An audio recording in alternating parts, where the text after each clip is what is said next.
Look, folks, it's simple to me. Canada needs more people. Canadians understand the need to continue to grow our population if we're going to meet the needs of the labour force, if we're going to rebalance a worrying demographic trend, and if we're going to continue to reunite families and to do right by the world and make good on our commitments to support some of the world's most vulnerable. My view is that Canada is uniquely positioned in the world to use immigration to achieve these outcomes. You know, immigration in Canada is not just something that we do, it's who we are, it's who we've always been. With the exception of Indigenous peoples, every family in Canada has the opening chapter of their history include the story of a migrant.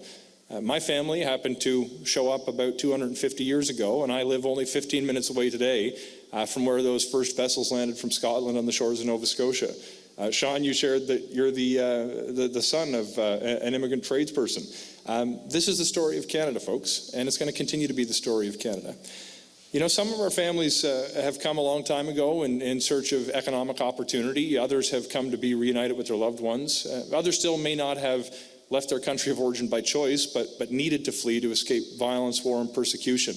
And Canada has a long and proud tradition of maintaining open doors to people who seek to come here for whatever reason it may be.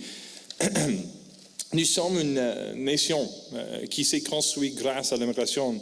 Et comme vous le verrez dans le plan niveau d'immigration de cette année, nous continuerons à accueillir les nouveaux arrivants pour soutenir notre économie et faire croître nos communautés. You know, immigration is not just good for our economy, it's essential. We can't get by without it. To understand the economic imperative of welcoming newcomers, I think it's helpful to place this in the appropriate economic context. You know, Canada has experienced one of the strongest economic recoveries from the COVID-19 pandemic. We've recovered significantly more jobs than were lost during the pandemic. Our GDP levels are well in excess of pre-pandemic levels. A couple of months ago, we hit the lowest rate of unemployment in the history of Canada. Yet still, there's challenges. Life's been getting more expensive. It's driving up the cost of building projects, and it's hard to find workers. The reality is you don't need to dig into the stats to understand that there was a million jobs available in the Canadian economy. You need to walk down Main Street of any community in Canada. You're going to see help wanted signs in the window. This is the economic context that we're living through right now. This year's immigration levels plan will help address some of these challenges that I've outlined by setting a new target from 431,000 this year to 465,000 next year, 485,000 in 2024, and 500,000 in the year 2025. These targets are supported by a plan that's going to leverage new tools, not only to get people here, but to meet the specific needs of the Canadian economy and facilitate the settlement of newcomers in communities that have the greatest capacity to absorb them.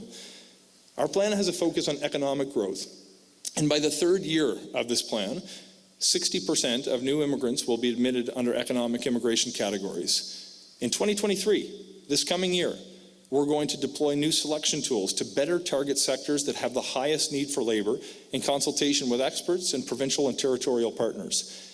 We can't afford to keep bringing doctors here who aren't able to work as doctors. We can't afford to bring skilled tradespeople here who aren't working as skilled tradespeople.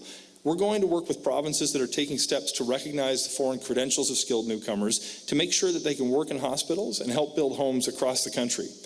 The new mechanism in our immigration system will provide a more nimble and flexible way to match our selection criteria with the specific labor shortage pressures and address strategic opportunities by attracting newcomers with the skills that will be in demand in Canada over the course of the next generation, including specifically the workers who are going to help relieve pressures on our healthcare system and build more homes for Canadians.